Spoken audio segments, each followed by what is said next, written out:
Coming up, the County Election Center is doubling down on vote security.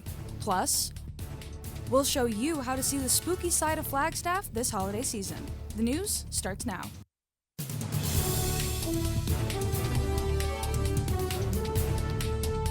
You're watching NAZ Today, Northern Arizona's local news. Good evening and welcome to NAZ Today. I'm Michaela Richardson. And I'm Elena Robla. Thanks for tuning in. We're less than a week before the election, and the Coconino County Election Center is wrapping up their poll worker training courses. To help ease worries, the Coconino Election Center is taking voter and voting security to another level. With changing public perceptions on voting security, the Election Center is adapting and taking steps to ensure a safe and secure election. Our election board worker training has become more and more complex as some of the procedures and processes in election and the administration of elections have changed significantly over the years and have evolved to respond to the needs of the public. One way to maintain the sense of security during such a polarizing time is to keep it local. Local people and do a very good job at recruiting local people, because that is the best way to administer elections and the best way to have that community feel that is so important for our county to carry on. Some poll workers have been volunteering for multiple cycles because they say they have recognized the importance of the democratic process. Well, this is part of trying to maintain and defend democracy and a proper voting system in our state. It's a really important aspect to maintain our freedoms and our rights under the Constitution. Volunteers are trained with de-escalation tactics to reduce tension at polling places. We have sort of a code of listening to the voter and confirming what they're trying to say, and then we would explain the system to them and go through an entire de-escalation process. Musta says they are also focusing on voting safety. The life cycle of a vote follows a very specific and detailed process to ensure they are not tampered with. We've invested in the security measures through documenting the chain of custody for our ballots that are going from the election center to all the polling locations. If voters have questions about the processes or their experience at the polls, they're encouraged to call the Election Center at 928-679-7896. Yesterday was the last day for voters in Coconino County to mail in their ballots on time. If you weren't able to make the deadline, there are still ways that your vote can count for the 2024 election. Voters are able to cast their early votes in person until this Friday at the Flagstaff Mall in the Coconino County Recorder's Office. Voters can also drop off their mail-in ballots at a ballot drop-off location. Speaking of ballots, a popular place for NAU students to cast their vote has changed. In the past, the voting location at NAU has been at the Sky Dome. This year, it has been changed to the South Beaver School, located near the Biological Sciences Building and the tennis courts along Beaver Street. This polling location is open for precincts 10, 12, 13, 14, and 20, and opens next Tuesday at 6 a.m. Our friends over at CAF News report Coconino County Sheriff's deputies are looking for 67-year-old Scott Darlington, who has been missing since Sunday. He was last seen at Lake Powell while his boat was docked at the marina. He was driving a 2022 Great Ford F-150 Platinum truck. It's a colorful fall spectacle honoring the dead, a celebration at the Museum of Northern Arizona. Each October, the museum and Flagstaff Nuestras Raíces partnered to create Celebraciones de la Gente, or Celebrations of the People, an event focused around Day of the Dead or Día de los Muertos. Filled with color, dances, and music, uplifting as much as it is festive, this scene is probably a lot different from what most people think this season is about. What makes it really authentic is that they are families from our community who build the ofrendas, the altars in our courtyard. It's really fun because it ends up being like a museum takeover. And people who come from all over say it's really the most authentic Day of the Dead celebration that they've been to. This is a day for the Mexican community to celebrate lost loved ones and share their culture. This has been such a great venue for us. We enjoy all the people that come out. We try to teach them what all this stuff that we put on the ofrenda means, because everything we put on there stands for something. The dead has nothing to do with Halloween. Last weekend's celebration marked the 21st Day of the Dead at the museum. It's really a perfect opportunity for us to showcase the museum, and people can come and learn more about the Colorado Plateau, but they also can get more information about the Hispanic culture and the local people who make this community so vibrant. Through pictures, favorite foods, and other objects, the ofrendas show the history of the Mexican-American community in Flagstaff, which spans back to the 1800s. You know, it's important to remember your loved ones, and as your family grows, your grandkids only have pictures to remember, so we bring out the pictures, we tell them a little bit about their aunts, uncles, grandparents, share the history of how they came to Flagstaff, what they've done, and it's just a great time to remember your loved ones and teach them of some of the things they did here in Flagstaff. All the efforts to keep this event as authentic as possible are not only meaningful for the families involved, they also make it one of the museum's biggest events of the year. Elena Robla, NAZ Today. The city of Flagstaff has been awarded a $5 million federal grant for the local Amtrak station. The grant will be used to improve disability access, and the project includes a renovation of the north platform of the station and the addition of a new south platform for better passenger accessibility. The City of Flagstaff Sustainability Office is hosting a Fall Fix-It clinic. They have a team of volunteers who can help you fix your broken household items. From jewelry to electronics to bicycles, their goal is to prevent these items from ending up in landfills. The event is being held from 10 a.m. to 2 p.m. Friday at the Joe Montoya Community Center. Stew enthusiast? Well, then you're in luck. This Friday is NAU's annual Stew Fest to kick off Native American Heritage Month. That's right, Michaela. This is a celebration with traditional recipes and live music. It's a long-running tradition at NAU. The event will be hosted at the Native American Cultural Center and the NAU campus. Flagstaff has a colorful history, and around this time of year, you can learn more of the scary parts of that history. And this tour takes you through the heart of downtown Flagstaff. NAZ Today's Kaylee Doyle has more. Ever felt a cold presence brush your shoulder? Or wonder whether there's more to Flagstaff than meets the eye? Well, you'd be right. Flagstaff has a deep haunted history, and Freaky Foot Tours walks you right through it. Ever thought you felt a cold presence brush your shoulder? Or felt like there was more to Flagstaff than meets the eye? Well, you'd be right. And Flagstaff has a haunted history. Freaky Foot Tours walks you right through it. The Weatherford Hotel and the Hotel Monte Vista are just some of the stops along the haunted tour. Locations all around Flagstaff have a spooky side, and Freaky Foot Tours lets you in on the lore. Then we're gonna go to a corner and learn about the Walk Up Family Murder House, which is a true crime story that will chill your bones. And chill my bones it did. But don't worry if you scare easily. Freaky Foot Tours offers family-friendly tours as well as a nighttime adult-only tour. These walking tours are a way for tourists and locals alike to learn about Flagstaff. We're looking for things to do this week, and that came up as something to do. And I took a look at it, read it, said, oh, it seems interesting, historical, and scary. The tour guides not only tell ghost stories at every stop on the tour, they also offer anecdotes about Flagstaff that get their participants engaged. Tour topics span from John Wayne to toilet paper to crimes of passion. The business was started by Nick Jones and his mother. Mom's really into ghost stuff. She'd always wanted there to be a ghost tour in town, like when I was growing up. So Nick got to work creating these tours. I think it breathes a lot more life into it, because instead of just hearing about like sometimes when people are in this bar, they feel a brush on their neck or things like that. Like you're learning about like what that bar was like when it was first created, and you're learning about like the life that that person who passed away was living during it.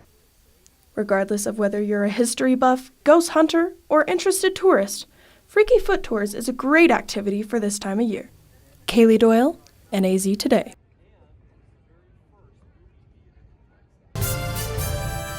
Coming up, Local veterans support each other through their love of motorcycles. Also, we'll have a rundown of what to do for Halloween. Stay with us. This week, we're experiencing some high pressures with cold and dry conditions. Moving on into next week, we're going to be having some heavy winds. Stay tuned for more. I'll have for you after the break. Life doesn't always give you time to change the outcome. Prediabetes does. 1 in 3 adults has prediabetes, but with early diagnosis, prediabetes can be reversed. And you can change the outcome. Take the 1-minute prediabetes risk test today. Go to doihaveprediabetes.org. It appears these hot ashes are about to be dumped, which could possibly start a wildfire. How will Smokey deal with such a hot situation? The garden hose defense. Next, a thorough stir. Then another spray. And finally, feeling if the ashes are cool. Ah yes, the selfie. A ritual practiced so frequently with this tribe, but not so much by Smokey Bear. Only you can prevent wildfires. When it comes to making plans, you are the best. What about those barbecues you plan in detail for your family? Or your daughter's first costume party? It was out of this world. The same way you plan each detail for those moments, start planning to protect you and your loved ones from a natural disaster. Sign up for local weather and emergency alerts. Prepare an emergency kit and make a family communications plan. Protecting your family is the best plan you can make. Meet the scan, a simple procedure whose mission is to detect lung cancer early.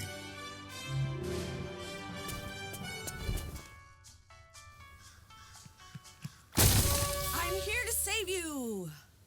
But I feel fine. That's great, but you may still be at high risk for lung cancer. Oh man, that's a new fence. If you smoke, early detection could save your life. Learn more at savedbythescan.org. Welcome back. Here's a look at the Halloween events around town tomorrow. The Mead Hall is having their 4th annual costuming contest on Thursday, and show up in your creative costume for fun, drinks, and a chance to win prizes. The judging starts at 8 p.m. located in downtown Flagstaff at the Drinking Horn Meadery. Theatricos Theater Company is hosting a candlelit concert tomorrow on Halloween. This live musical experience features Halloween-inspired music under the gentle glow of the candles. Tickets are available online and doors open at 5:30 p.m. And downtown Flagstaff is putting together a Halloween trick-or-treat trail from 4 to 7 p.m. tomorrow night. Pick up your map of the trail in Heritage Square and follow it to find a variety of Halloween treats at downtown businesses. This is a safe and fun way to spend Halloween with the entire family. On the way to Flagstaff off the I-17, there's an annual event that welcomes veterans and their families. And this is not only fun for the families, but also the community. NAZ Today's Amelia Pyatt takes a closer look. The Pony Express is the biggest fundraiser that Chapter 32-1 throws. The money they raise goes towards helping veterans. Pony Express is an event thrown every year by Arizona's Chapter 32-1 in Combat Vets Motorcycle Association. Members from all over the country come to experience this poker run. So our motto is Vets Helping Vets, but for me, that starts right here. Everybody here at this event, these are my brothers and sisters, and that's what it's all about for me. Members from CVMA go from bar to bar, experiencing a wild ride, collecting poker chips, and competing in games to win a trophy at the end. When I found CVMA, this was a breath of fresh air. That lifestyle, that's a part of them, that's a part of you that you don't find anywhere else. For some of us, it can be a lifesaver. While meeting people from all over the country, you not only find veterans, but you also find those who want to help them. And we do things to, help out other veterans in need. But at the end of the day, it's just helping other veterans that might need some help and are afraid to ask. CVMA has been around for years. One of the very first people who joined is Sonny Copeland. He's had different titles during his nearly 2 decades in the association. 32-1 was the only chapter for a while, and then it started growing. Now there's chapters all over the state. Amelia Pyatt, NAZ Today.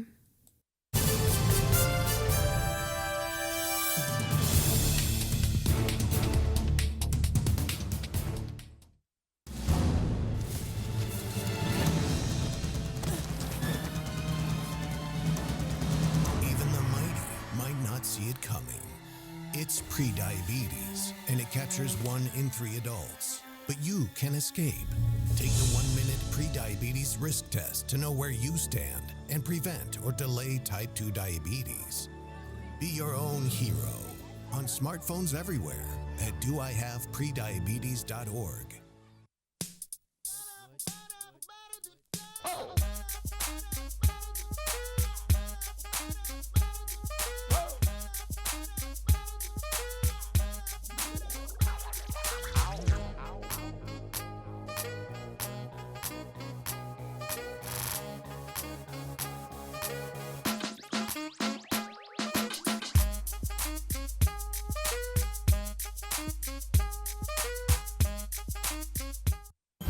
Meet the Scan, a simple procedure whose mission is to detect lung cancer early.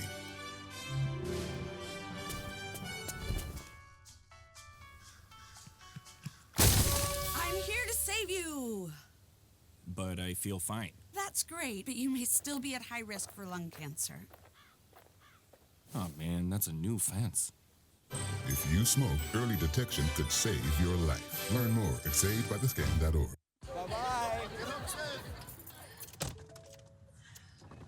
Hi. Hoping for a crisp breeze to help keep you alert. Oh, he took a sip of water too. That'll probably help. You were probably gonna turn down the radio too, so you could focus, right? Probably okay isn't okay. Right? If you see a warning sign, stop and call a cab, a car, or a friend. I think the water line is what really drove it home. I blew on him.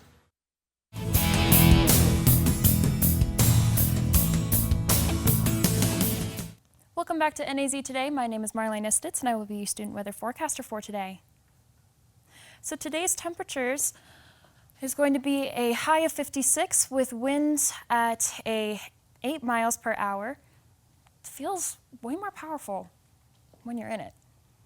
So across the state, we're going to be having some various cloud coverage.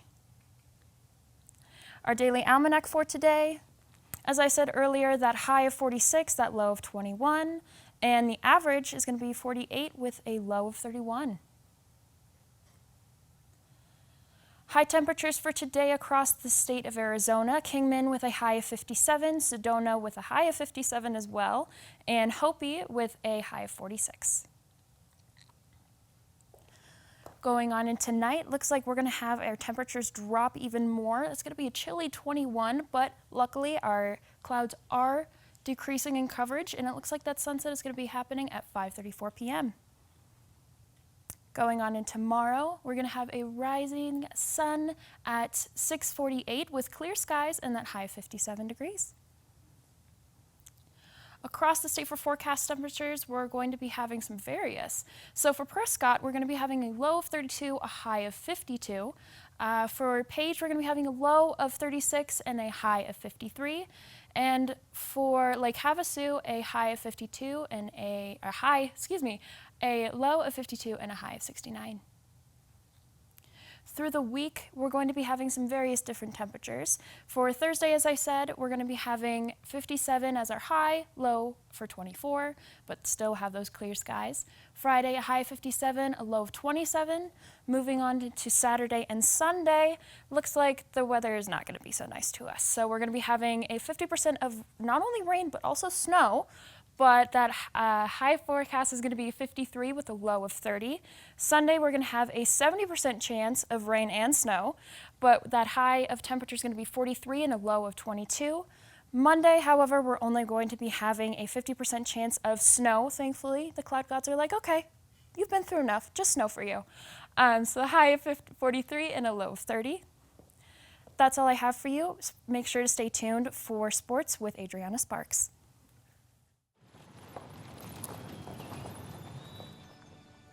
You need some help? Your tow chains are a little loose. Could spark a wildfire. I could show you how to secure them properly if you'd like. Sure. Thanks a lot. Anytime. You should check out SmokeyBear.com. They've got a bunch of tips on wildfire prevention. Only you can prevent wildfires. How do you know when you've made the right decision? It's the feeling you get in your gut. The one that tells you what's right or wrong. It's the one that says, sure, I can have a drink. Or the feeling that says, okay, I've been drinking. Now what? It's the voice inside you that says, I'm buzzed. Better leave the car when it's time to go. Plan ahead. Catch a sober ride. Buzz driving is drunk driving. The black truck? Hey, Christina from accounting. Yeah, hi. Hey, I used to date a girl named Christina. Oh, really? Yeah, and then she dumped me for my best friend. You want to see some photos of them that I took? I don't. I thought we talked about this, buddy. Buzz and overshared again? Yeah. Yeah. I'm gonna call a car. That's a smart idea.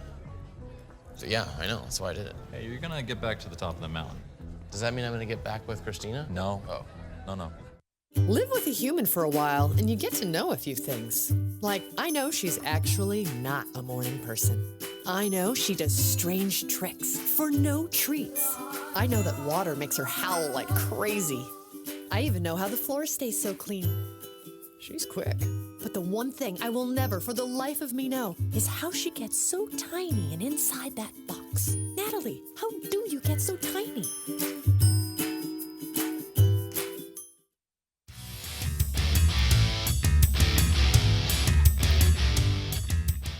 Welcome back. My name is Adriana Sparks, and I'll be your sports reporter for the night. It's a timeless rivalry, the Coconino Panthers and the Flagstaff Eagles. On Monday, the Coconino girls volleyball team hosted the Eagles but fell 3-0. The Panthers fell to 4th in the 4A Grand Canyon region, while the Eagles maintain their perfect record and they stay at the top of the conference. Sports reporter Megan Triplett has the story. The annual crosstown rivalry volleyball game between the Coconino Panthers and the Flagstaff Eagles ended in 3 sets this year. After a slow start to the game with little to no rallies, Flagstaff came away with a win.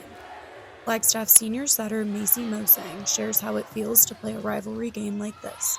Rivalry games are always so much fun. Like, so many people come out, so many people cheer. It's back and forth. It's so loud. You can barely hear your teammates talking. And some people get spooked out, but I genuinely enjoy that. The Eagles are 1 win away from an undefeated regular season. Head coach Beth Haglin acknowledges that the season is not over yet and shares what changes will be made as they approach the playoffs. Things that we need to continue getting better at when we get down the road to see better teams. Not that this was a bad team, but I'm just saying, see the teams in state, the top 16 teams. It'll be, we've just got to have some good hard practices. It seems that the team agreed with Haglin's priorities on what they need to work on. Mosang acknowledged the fine line that comes with confidence. Going into playoffs, I do feel very confident. It's definitely going to be tough because I think we can also go into it a little too confident, and then our region is super weak. So we've had, in the beginning of our season, we had 5 really tough games and we won all of them. And then these past few games, past 10 games or whatnot, have been teams that aren't very good and that we can beat easily. So we just need to keep our heads up high. Megan Triplett, NAZ Today. Now, that isn't to say that there isn't tremendous talent from Coconino Panthers. In fact, Coconino baseball alum Avery Weems is currently down in the Valley pitching for the Texas Rangers in the Arizona Fall League. Our NAZ Today reporters caught up with him this past Friday at Surprise Stadium. Weems, a Flagstaff local, had to move down to the Valley for his first 3 years of high school. But he made the crucial decision to come back up to play at his senior year at Coconino. Weems says he wanted to make sure that he got to finish off his high school career playing with the boys he grew up playing ball with and coaches that respected him. Now jumping into the water, NAU Swim and Dive attended their first official meet of the season against their 3 in-state rivals earlier this month in Tempe. The Jacks defeated the Grand Canyon University, but fell to both Arizona State and the University of Arizona. Now, the Jacks will host the University of Idaho Vandals at Wall Aquatic Center on Saturday. But the Jacks have beat the Vandals 9 meets in a row, so they are certainly hopeful about this weekend. NAU football has enjoyed a bye week, but will host the 3-5 Weber State Wildcats this Saturday at 1 o'clock in the Sky Dome.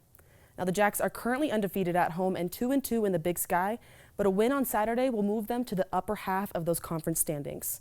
And NAU only has 3 more regular season games left, all of which are likely a must-win. NAU soccer closed out their regular season with back-to-back road game wins against Weber State on Friday and Idaho State on Saturday.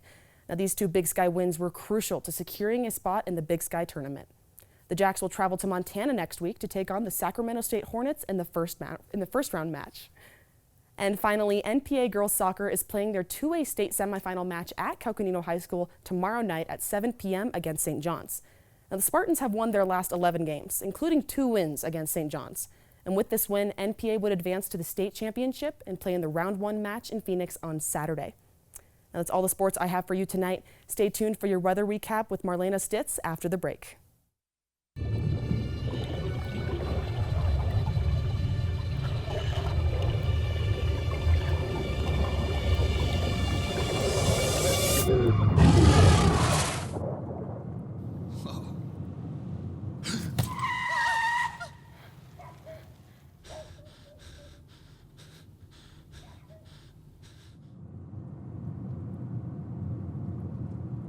Eyes forward. Don't drive distracted.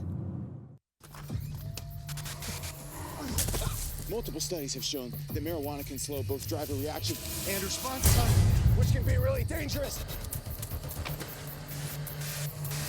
He's here. He's here. Wait. What? I can't drive. Why? My. Oh.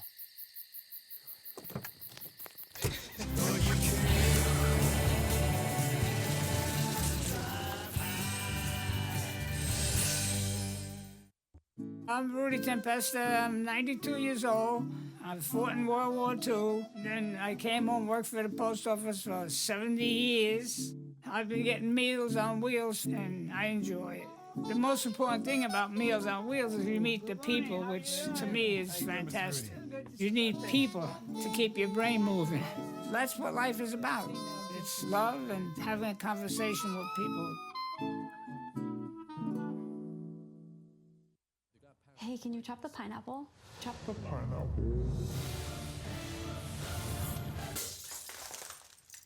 Nope, I'm high. How about I wash off the grapes? Yes. Okay. You're already making good decisions when you're high. I want tacos. Will you drive? I'm a little toasty.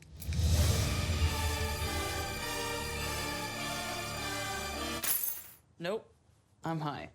Let's order in. Don't make an exception when it comes to driving. If you feel different, you drive different. So for our weather recap, again, Thursday, we're going to have clear skies with a high of 57, a low of 24. Friday, that same wonderful sky with a high of 57, a low of 27. As for Saturday, we're going to have a 50% chance of rain and snow, but with a temperature high of 53 and a low of 30. Sunday, a high of 43, a low of 22, but we do have a 70% chance of rain and snow. And as for Monday, we're going to be having a high of 43, a low of 30, and a 50% chance of snow. As far as Halloween goes, it looks like we've got some pretty ideal conditions. I mean, clear skies and a high of 57, I think that's pretty great. What do you guys think? I totally agree. And since Halloween is tomorrow, I still need to go carve my pumpkins tonight. What are your guys' plans? Well, you know what? I think you kind of inspired me. I think I'm going to head to the meat hall for that costume contest. Marley? I'm going to be at home baking some pumpkin pies. What about you, Helena? I think I'm going to go to the pumpkin patch. That's all we have for you guys today, but make sure to stay tuned and join us Tuesday for a special election coverage at 7 p.m. Have a great night.